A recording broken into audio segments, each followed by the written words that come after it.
Morning everyone. आज कर रहे हैं हम लोग क्लास 12th मैथ्स एनआईओएस का चैप्टर नंबर 30 इंटीग्रेशन। और आज हम कर रहे हैं एक्सरसाइज 30.7। तो पढ़ते हैं आज का फर्स्ट क्वेश्चन। आपको इंटीग्रेशन करना है। इसमें एक एक्सपोनेंशियल फंक्शन है और यहाँ पर एक ट्रिग्नोमेट्रिक फंक्शन है और उसके साथ कुछ वैल्यूज है। तो देखिए, ये जो क्वेश्चन है इसका जो सॉल्यूशन है वो इस बात पर डिपेंड करता है कि ये किस फॉर्म में है। एक पर्टिकुलर फॉर्म में होने के कारण इसका हम डायरेक्ट सॉल्यूशन निकाल सकते हैं। अब देखिए वो फॉर्म क्या है। मान लीजिए आपको एक फंक्शन दे रखा है कुछ इस तरह से e⁻x और ब्रैकेट में sin x और प्लस cos x। तो ये एक स्पेशल फॉर्म है, एक पर्टिकुलर फॉर्म है जिसकी वजह से इसका एक डायरेक्ट आंसर निकाला जा सकता है। अब वो फॉर्म देखिए, यहाँ पर एक एक्सपोनेंशियल फंक्शन है, वो होना चाहिए। और यहाँ पर जो वैल्यूज़ है वो इस तरह से होनी चाहिए कि जो एक वैल्यू है उसका डिफरेंशिएशन होना चाहिए दूसरा वैल्यू। अगर इस फॉर्म में है तो इसका आंसर डायरेक्ट किया जा सकता है e⁻x और वो वैल्यू जिसका डिफरेंशिएशन हुआ है प्लस c। ठीक है, जैसे आप यहाँ पर देखिए e⁻x है, एक्सपोनेंशियल हो गया। यहाँ पर देखिए sin x है और sin x का अगर हम डिफरेंशिएट करें d/dx ऑफ sin x करें तो वो होता है cos x। तो आप देखिए वही फॉर्म है जिसके हम बारे में बात कर रहे थे कि एक एक्सपोनेंशियल है, एक ऐसा फंक्शन है जिसका डिफरेंशिएशन भी उसी के साथ मौजूद है। तो इस कंडीशन में हमारा जो रिजल्ट होता है वो हम डायरेक्ट कर सकते हैं e⁻x और जिसका डिफरेंशिएशन हुआ है वो वैल्यू एंड प्लस c। ठीक है, तो यहाँ पर आप क्वेश्चन देखिए, हमें ये चेक करना है कि क्या ये इसी फॉर्म में है। जैसे एक्सपोनेंशियल तो आ गया, लेकिन यहाँ पर 1 + 10x और sec x इसका डिफरेंशिएशन तो ये नहीं होता। तो थोड़ा सा हम सिंप्लीफाई करते हैं इसको और फिर उसके बाद चेक करते हैं कि क्या ये इसी फॉर्मेट में है। तो सिंप्लीफिकेशन के लिए सबसे पहले आप क्या करें, ब्रैकेट के अंदर लेके जाएं। sec x का मल्टीप्लाई करेंगे ब्रैकेट के अंदर तो ये हो जाएगा sec x and plus sec x tan x।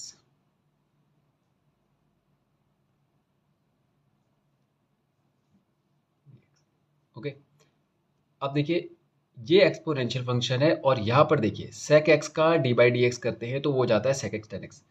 को ध्यान होगा sec x का जो डिफरेंशिएशन होता है वो होता है sec x tan x। तो अब हमें वही फॉर्म मिल गया, तो इसका हम डायरेक्ट आंसर लग सकते हैं e⁻x sec x। तो इसको जो इसका जो रिप्रेजेंटेशन है वो है कुछ इस तरह से होगा e⁻x और यहाँ पर sec x है और यहाँ पर इसको हम लिखेंगे d/dx ऑफ sec x। ये sec x tan x जो है वो sec x का डिफरेंशिएशन है, वो हमने यहाँ पे बताया है dx। ठीक है, अब आप यहाँ पे ऐसा भी इसको बना सकते हैं कि sec x d/dx of sec x is equals to होता है sec x tan x। तो हमने यहाँ पे वैल्यू रिप्लेस कर दिया या ओरिजिनल वैल्यू रख दिया जिसका ये डिफरेंशिएशन है उसको हमने शो कर दिया यहाँ पर। अब ये किस फॉर्मेट पर बेस है, ये है e⁻x इंटीग्रेशन ऑफ e⁻x और यहाँ पर अगर कोई फंक्शन होता है f(x) और साथ में उसका डिफरेंशिएशन होता है तो उसे f'(x) कह रहे हैं। अगर इस फॉर्म में है तो उसका रिजल्ट होता है e⁻x f(x) प्लस c।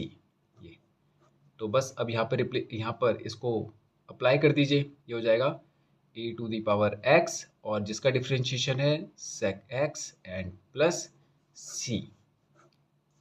ठीक है, तो ये हो गया इसका ए पार्ट कंप्लीट। करते हैं बी पार्ट। अब नेक्स्ट क्वेश्चन देखिए, यहाँ पर एक्सपोनेंशियल फंक्शन है और sec x है और log sec x plus tan x है। तो sec x का डिफरेंशिएशन तो ये नहीं होता, क्या इसका डिफरेंशिएशन ये होता है? तो चेक कर लेते हैं पहले हम लोग। log sec x plus tan x, अगर इसका हम d/dx करें तो क्या हो जाता है? सबसे पहले इसको हम पूरा का पूरा एक सिंगल यूनिट मान के log x समझ के करें तो log x का वैल्यू होता है पहले 1/x। तो 1/sec x plus tan x पहला तो ये हो जाएगा। फिर दूसरा, ये x तो था नहीं, ये तो हमने अज्यूम किया था एज अ कंप्लीट यूनिट, तो इसका अलग से डिफ्रेंशिएशन करेंगे तो इसका डिफ्रेंशिएशन हो जाएगा sec x का, sec x tan x plus tan x का हो जाएगा sec स्क्वायर x। ये यानी एक बार तो इस पूरे को हमने log x अज्यूम किया, तो उसका तो log x का जो हो जाता है 1/x, तो 1 और x की जगह पे ये पूरा था। लेकिन ये तो हमारा अजम्पशन था, रियल वैल्यू तो यही थी, तो इसको फिर से डिफ्रेंशिएट किया अलग से। तो पहले इस पार्ट का किया, फिर इस पार्ट का किया, तो ये बन गया। अब इसमें से आप sec x को कॉमन ले लीजिए,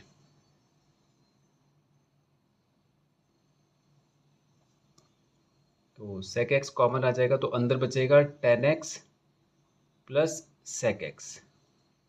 तो sec x plus tan x ये कैंसिल हो जाएगा और हमारे पास रिजल्ट आ जाएगा sec x।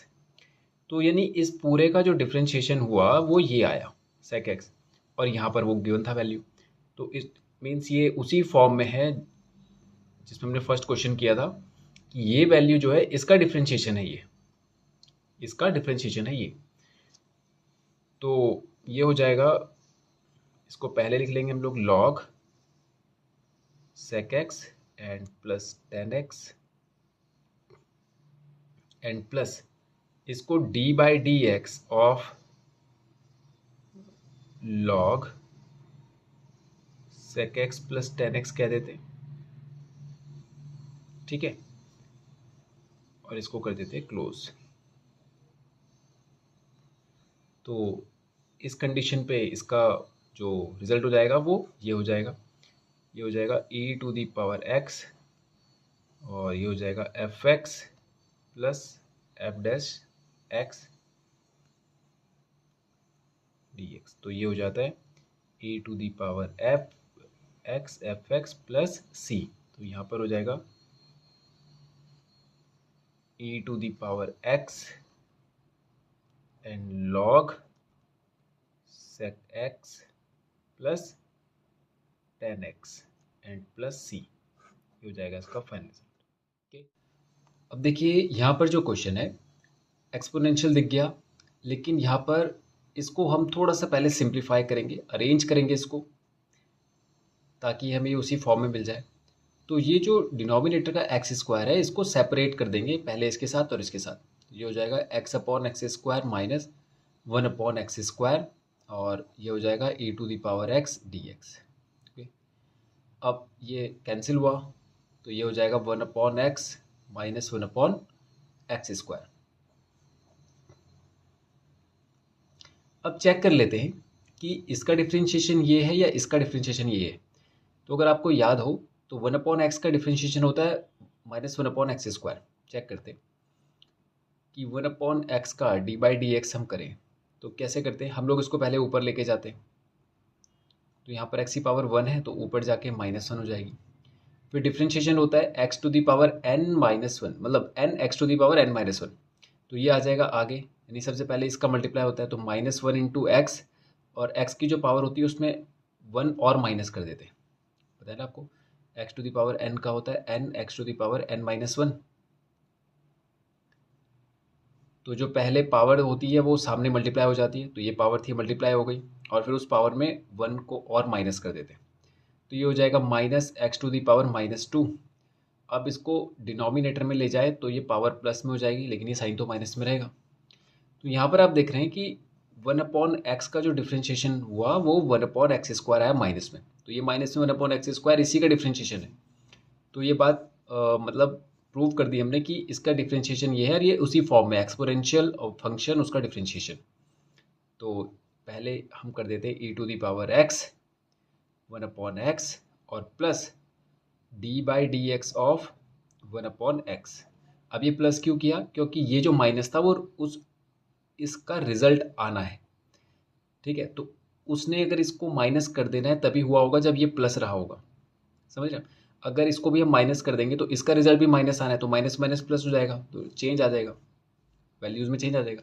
तो ये प्लस रहा होगा, इसी वजह से जब इसका डिफ्रेंशिएशन किया वो -1/x² आया, तो माइनस का प्लस के साथ मल्टीप्लाई हुआ होगा तब जाके माइनस बना होगा, इसलिए साइन चेंज कर दिया। ओके, अब ये इस फॉर्म में मिल गया। अब आप इसको डायरेक्ट आंसर लिख सकते हैं, तो इसको रिप्रेजेंट भी कर सकते हैं आप। ये हो जाएगा F X plus F dash X D X. तो इसका डिफ्रेंशिएशन हो जाता है इस फॉर्म में, तो हम इसको डायरेक्ट लिख देंगे क्या, E to the power X 1/x and plus C, और सिंप्लीफाई करें तो E to the power x/x plus C. ये हो इसका ए पार्ट भी कंप्लीट। करते हैं इसका बी पार्ट। अब देखिए यहाँ पर ये जो एक्सपोनेंशियल फंक्शन है और ये वाला जो फंक्शन है, इसका डिफरेंशिएशन यही होता है जो दे रखा है। तो ये तो बिल्कुल सिंपल है। तो साइन इनवर्स एक्स का अगर हम डी बाई डी एक्स करें तो वो मिलता है हमें कितना, 1/√1 माइनस एक्स स्क्वायर। तो ये है, तो E to the power X sine inverse X plus D by D x of sine inverse X. तो ये फंक्शन है इस फॉर्म में।